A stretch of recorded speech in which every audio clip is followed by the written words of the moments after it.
ассалому алайкум дӯстони азиз, хуш омадед ба канали Абдуллоев. Ин нашри аввали барномаи мавзӯи рӯз аст. Дар ин барнома мо дар бораи ахбор ва мавзӯъҳое ки барои шумо ҷолиб аст сухан мекунем. Ва инчунин дар охири видео барои нафароне ки нав кори блогериро оғоз карданд як хушхабар дорем. Барои ҳамин лайкро гузориду то охири видео бо сабр тамошо кунед. Конор Макгрегор бори сеюм аст ки ба охир расондани карьераи худ дар риштаи UFC-ро эълон мекунад. Ҷанговари ирландӣ Конор Антони Макгрегор рӯзи 6 июн эълон кард ки карьераи худро дар риштаи UFC ба анҷом мерасонад. Ӯ мехост бо Ҷастин Гейҷи муҳориба дошта бошад, аммо президенти UFC Дейна Уайт ба ин иҷозат надод. Агар ин муҳориба нашавад, ба Конор душвор мешуд ки бо Ҳабиб Нурмагомедов муҳорибаи дубора анҷом диҳад. Конор сабаби рафтанашро аз UFC дар ҳамин мебинад. Инчунин каме ҳам бошад дар бораи Конор Макгрегор баҳри шумо мегӯем. Конор Энтони Макгрегор 14 июни соли 1988 дар шаҳри Дублини Ирландия ба дунё омадааст. Конор аз хурдсолӣ ба футбол шавқу рағбати зиёд доштааст. Якчанд вақт дар дастаи Лудерс Селтик бозӣ кардааст. мухлиси асшадии дастаи Манчестер Юнайтеди Англия аст. баъди хатми мактаби миёна ба варзиши муҳориба рӯ меорад, ки ӯро ба UFC мебарад. бурдҳои зиёд, аммо соли 2016 аввалин бохти ӯ дар муҳориба бо Нейта Диас буд.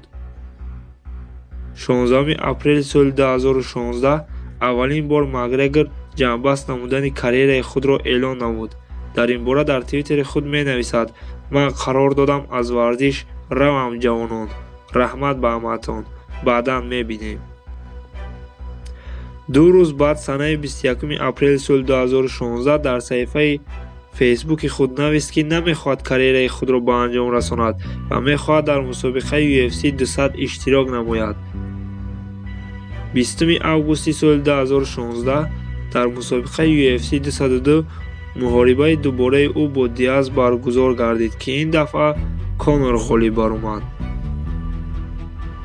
6 октябри соли 2018 дар мусобиқаи UFC 229 Конор Макгрегор бо ҷанговари доғистонӣ Ҳабиб Нурмагомедов рӯбарӯ шуд, ки ин мусобиқа яке аз сербинандатарин мусобиқа дар таърихи UFC буд.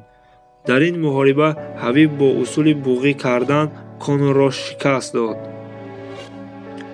26 марти соли 2019 Конор бори дуюм эълон кард, ки мехоҳад аз UFC равад ва сабабаш ба бизнеси дигар гузаштанаш мебошад.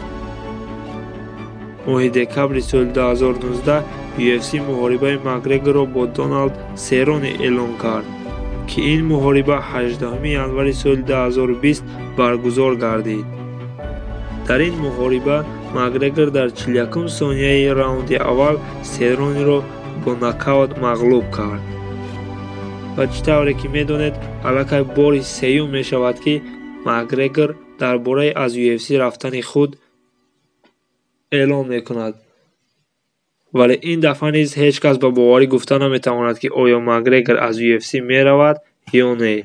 инро вақт муайян мекунад.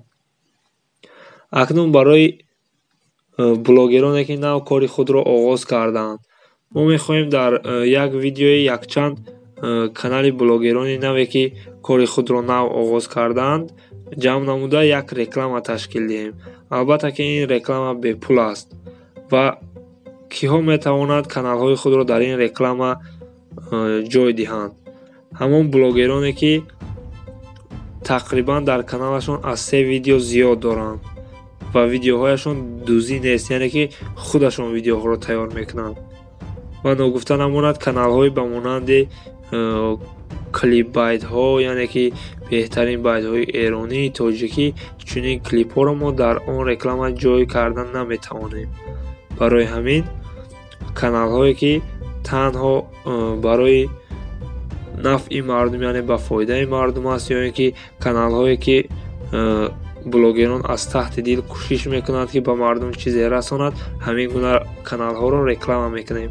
барои реклама кардан рақамҳое ки дар болои экран ҳаст ба тариқи имо, вайбер, ватсап нависед.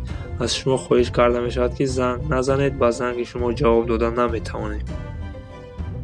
хуб, бори дигар ба канали мо обуна шавед, лайкро фаромӯш накунед. то видеои дигар дар паноҳи худо бошед.